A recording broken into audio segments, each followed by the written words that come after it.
Hi all, welcome to Learn Prints. இன்னியோட topic என்னென்னா ஒரு பிக்டோரியல் வே ஆஃப் அடிஷன் எப்படி பார்க்கலான்றது.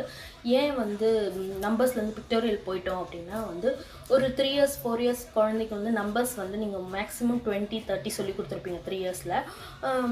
சில குழந்தைங்க 100 வரைக்கும் சொல்லுவாங்க நம்பர்ஸ் கவுண்டிங்கு.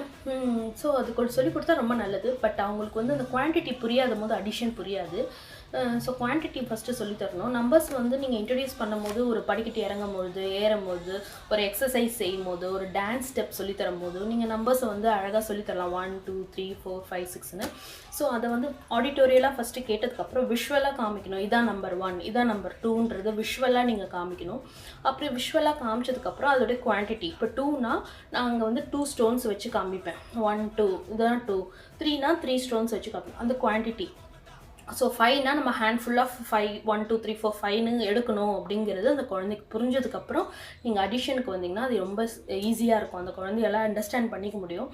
பிஃபோர் தட் நம்ம ஒரு அடிஷன் சொல்லி தரணும்னா அதுக்கு வந்து இந்த மாதிரி பிக்டோரியல் வே ஆஃப் ரெப்ரசன்டேஷன் தான் ரொம்ப ரொம்ப இம்பார்ட்டன்ட்டு. எப்படி அது வந்து பிக்டோரியலாக கொண்டு வரலாம் அப்படின்னா இது வந்து ஒரு simple one of the activity. இது மாதிரி நிறைய இருக்குது. ஸோ இப்போ நான் வந்து ஒரு செக்கர் போர்ட் போட்டிருக்கேன். சர்க்கிள், ரெக்டாங்கிள், ட்ரையாங்கிள் அண்டு டைமண்ட்னு ஒரு 4 ஷேப்ஸ் 4 கலரில் போட்டிருக்கேன். அதுக்கான உள்ளே போடுற ஷேப்ஸ் வந்து இந்த மாதிரி ஒரு இது கொடுத்துருக்கேன்.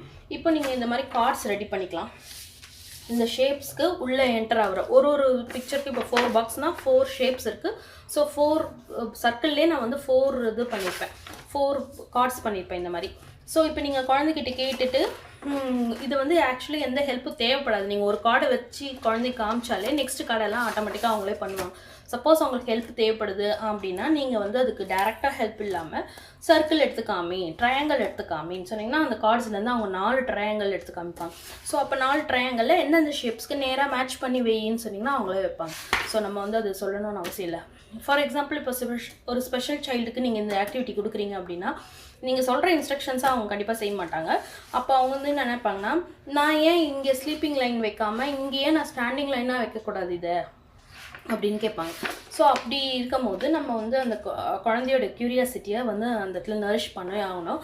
ஓகே நம்ம வைக்கலாம் அப்படின்னு சொல்லிட்டு நீங்கள் 2 ஸ்டாண்டிங் லைனை எடுத்து காமிங்க. ஏன்னா இது ஒன்று ஸ்லீப்பிங் லைன், ஒன்று ஸ்டாண்டிங் லைன் நான் பண்ணியிருக்கேன். ஆனால் அவங்க வந்து என்ன சொல்லுவாங்கன்னா ரெண்டுமே ஒரே இடத்துல வைக்கலாம்ல அப்படின்னு வச்சு காமிங்க. 2த்துலையும் ஒரே இடத்துல வச்சுட்டிங்க. பட் இந்த காலம் வந்து ஃப்ரீயாக இருக்குது. இப்போ ஸ்டாண்டிங் லைன் காலத்தில் நம்ம எதுவுமே வைக்க முடியாது. எல்லாமே வச்ச வரைக்கும் பொறுமையாக இருங்க. முடிச்சதுக்கப்புறம் இந்த காலம் ஃப்ரீயாக இருக்குன்றது அவங்களுக்கு புரிய வைங்க.